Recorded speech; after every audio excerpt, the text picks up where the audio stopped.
Bonjour à tous. Aujourd'hui nous nous trouvons à Sumela, près de Trabzon, dans le nord-est du pays.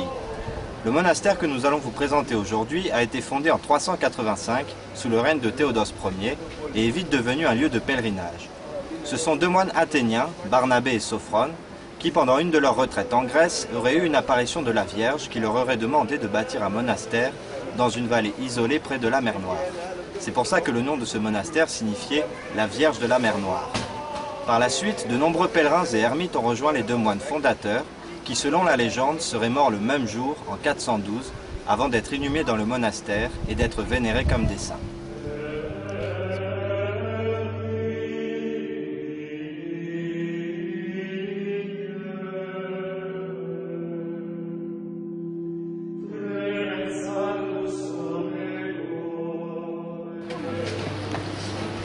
Après leur mort, Sumela est devenu un important centre monastique oriental.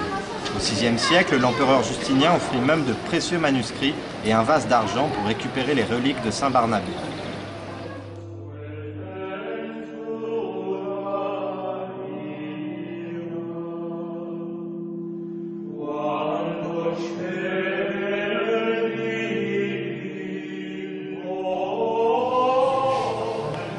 Alors ici, c'est l'église de l'Assomption de la Vierge qui date du XVIIIe siècle.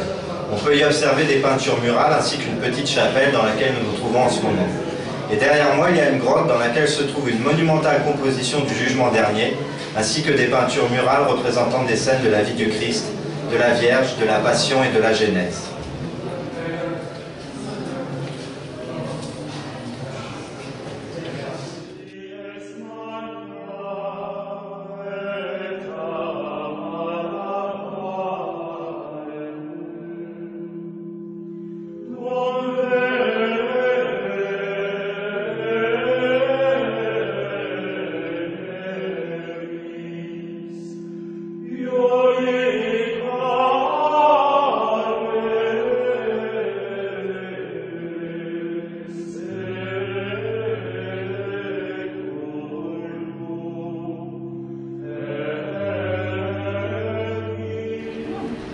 Alors, ce bâtiment a été édifié au XIVe siècle sur le rebord de la falaise et il se compose de 72 cellules réparties sur 4 étages avec des magasins et un réfectoire.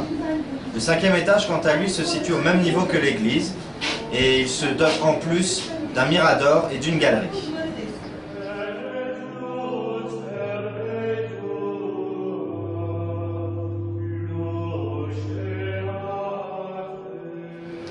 Le monastère n'a pas été épargné par les différents troubles de l'histoire. Incendié et dépouillé de ses trésors en 640, il fut reconstruit en 644 par un moine du couvent de Vazélon, puis en 1366 sous le règne d'Alexis III de Trébizonde. Après la conquête de la ville par le sultan Mehmed II Fatih en 1461, le sultan accorda sa protection au monastère et ses successeurs firent de même. Mais pendant la Première Guerre mondiale, les moines l'abandonnèrent au moment de l'avancée de l'armée russe. Ils revinrent peu de temps après, mais les conséquences de la guerre entre la Grèce et la Turquie, entre 1920 et 1922, les obligea à quitter définitivement le site en février 1923.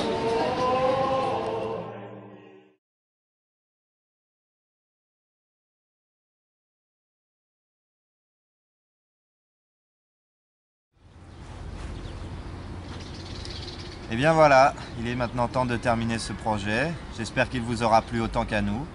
J'espère au moins qu'il vous aura permis de découvrir un peu mieux ce pays et cette culture qui est très différente de la nôtre. Alors évidemment, on ne vous a montré qu'une partie du pays, qui a encore beaucoup de choses à offrir. Mais voilà, j'espère qu'au moins ça vous aura donné l'envie de voyager par vous-même plus tard, lorsque vous serez plus grand. Et sachez enfin que si vous voulez mener ce genre d'initiative à l'avenir, c'est tout à fait possible. Il y a beaucoup d'associations qui peuvent vous y aider. Il suffit juste d'en avoir envie et d'être motivé.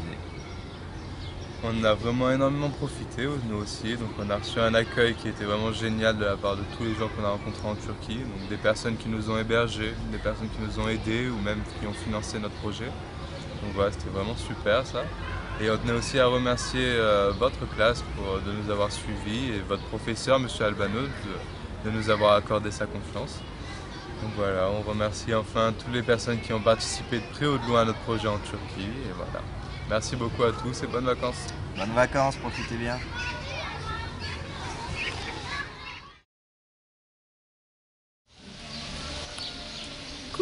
c'est un plaisir. Je suis désolée d'avoir participé dans deux vidéos, mais j'espère que vous les avez aimées. J'espère aussi que mon français n'a été pas trop mauvais. À bientôt, passez de bonnes vacances. Ciao, ciao, bisous.